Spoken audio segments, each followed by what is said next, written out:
ఈరోజు ఉద్యమాల పురిటిగడ్డ ఉస్మానియా యూనివర్సిటీ వేదికగా ఆర్ట్స్ కళాశాల ముందు కాంగ్రెస్ పార్టీ విద్యార్థి విభాగమైన ఎన్ఎస్యుఐ ఆధ్వర్యంలో తేజస్వి సూర్య ఏదైతే డీలిమిటేషన్ పైన నిన్న ప్రసంగిస్తూ తెలంగాణ విభజనను ఇండియా పాకిస్తాన్ ఏదైతే ఆ రోజు రిలీజియన్ ఆధారంగా డివైడ్ చేశారో ఆ విధంగా ఇండియా పాకిస్తాన్ ఎట్లా డివైడ్ చేశారో అదేవిధంగా తెలంగాణను డివైడ్ చేశారని చెప్పు అనుచిత వ్యాఖ్యలు వారు చేయడం జరిగింది.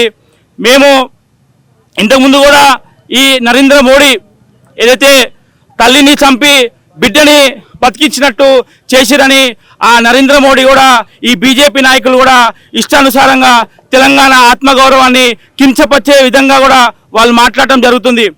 బీజేపీ నాయకులకు తెలంగాణ రాష్ట్రం మీద ఎటువంటి ప్రేమ లేదు. బీజేపీ నాయకులు బడ్జెట్లో ఒక్క రూపాయి కూడా తెలంగాణ రాష్ట్రానికి తీసుకొచ్చే ఏమంటారు ఒక్క రూపాయి కూడా తీసుకురాలేదు. ఇద్దరు కేంద్ర మంత్రులు ఉన్నా కూడా పనికిరాని చెత్త. ఒక కేంద్ర మంత్రి ఏమో అమిత్ షా చెప్పులు మోయడానికి పనికొస్తాడు, ఇంకొక కేంద్ర మంత్రి ఏమో మేకప్లు వేసుకోవడానికి పనికొస్తాడు. ఈ 8 మంది వాళ్ళతోటి ఎటువంటి ఉపయోగం లేదు. ఇది కాకుండా తెలంగాణ రాష్ట్ర ఆత్మగౌరవాన్ని కించపరిచే విధంగా 1200 మంది ఎవరైతే ఆత్మహత్య చేసుకురో ఈ మలిదశ ఉద్యమం గురించి లేకపోతే విద్యార్థులు సూసైడ్ చేసుకున్నారో వాళ్ళని కించపరిచే విధంగా మాట్లాడటం అందరు యావత్ తెలంగాణకు కూడా తెలంగాణ విద్యార్థి లోకానికి కూడా చాలా బాధాకరమైన విషయం. ఖబర్దార్ తేజస్వి సూర్య, ఇది నువ్వు వెంటనే క్షమాపణ చెప్పకపోతే ముక్కుకు నేలకు రాసి యావత్ తెలంగాణ ప్రజలకు క్షమాపణ చెప్పకపోతే బీజేపీ ఎంపీల ఇళ్లలో ముట్టడి చేసాము, బీజేపీ ఆఫీస్ ముట్టడి చేస్తామని చెప్పేసి ఈ సందర్భంగా బీజేపీ వాళ్ళకి హెచ్చరిస్తా ఉన్నాం. ఇప్పటికైనా కూడా సిగ్గు తెచ్చుకోండి. ఎందుకోసం అంటే అక్కడ చంద్రబాబుని మీరందరూ కృషి చేయడానికి ఇక్కడ తెలంగాణ రాష్ట్రం మీద విషం చంపటం మేము చూస్తూ ఉన్నాం.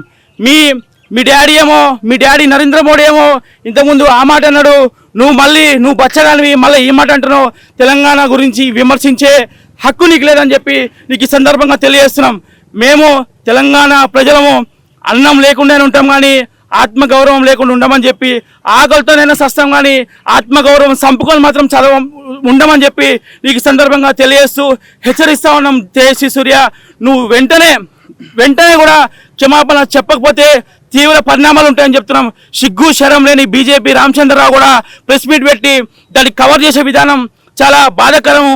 మీరు చెప్పులు మోసుకోండి, మీరు వాళ్ళ సంకనాకండి, కానీ మా ఆత్మగౌరవాన్ని కానీ మీరు కించపరిచే విధంగా మాట్లాడితే మాత్రం మర్యాదగా ఉండదు. వెంటనే కూడా క్షమాపణ చెప్పకపోతే తగిన రీతిలో చాలా పెద్దగా, ఎందుకంటే అమిత్ షా కానీ తేజస్వి సూర్య తెలంగాణ రాష్ట్రానికి వస్తే ఖచ్చితంగా చెప్పులతోటి గుడ్లతోటి కొడతామని చెప్పి అడ్డుకుంటామని చెప్పి సందర్భంగా ఎన్ఎస్ఏ విద్యార్థి విభాగంగా హెచ్చరిస్తూ సెలవు తీసుకున్నాను. ముఖ్యంగా ఈరోజు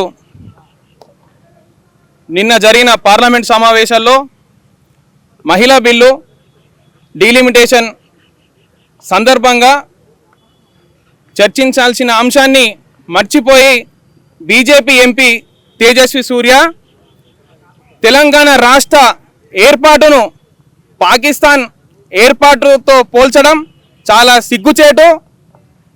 దాన్ని మేము ఎన్ఎస్యుఐ తరఫున కాంగ్రెస్ పార్టీ తరఫున తీవ్రంగా ఖండిస్తూ ఉన్నాం.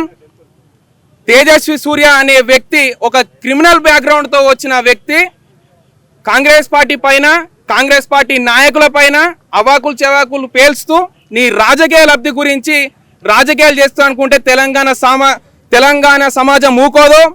నువ్వు గతంలో ఉస్మానియా యూనివర్సిటీ అనుమతి లేకుండా గేట్లు ధ్వంసం చేసుకుంటూ వచ్చిన తీరు నీది.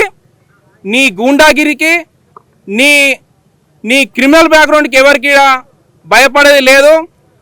హెచ్చరించి చెప్తా ఉన్నాం. బహిరంగ క్షమాపణ బీజేపీ ఎంపీ తేజస్వి సూర్య చెప్పకపోతే బీజేపీ ఆఫీసులో ఎక్కడెక్కడ ముట్టడిస్తామని బీజేపీలో ఉన్న తెలంగాణ ఎంపీలు ఇప్పటికైనా మొద్దు నిద్ర వీడి తెలంగాణ ఆత్మగౌరవాన్ని కాపాడాలని ఎన్ఎస్యూ తరఫున కోరుతున్నాం.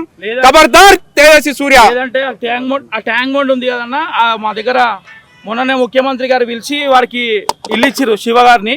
వారిని ఒక 2 రోజులకి హాలిడేస్కి పొమ్మని చెప్తాము. ఈ తెలంగాణ ఎంపీలు వీళ్ళందరూ కూడా పోయి దుంకి సావమని చెప్పరు. మా ఆత్మగౌరవాన్ని చంపే కంటే మీరు చచ్చిపోండి ముందు. ఎక్కడ జై తెలంగాణ. ముట్టడి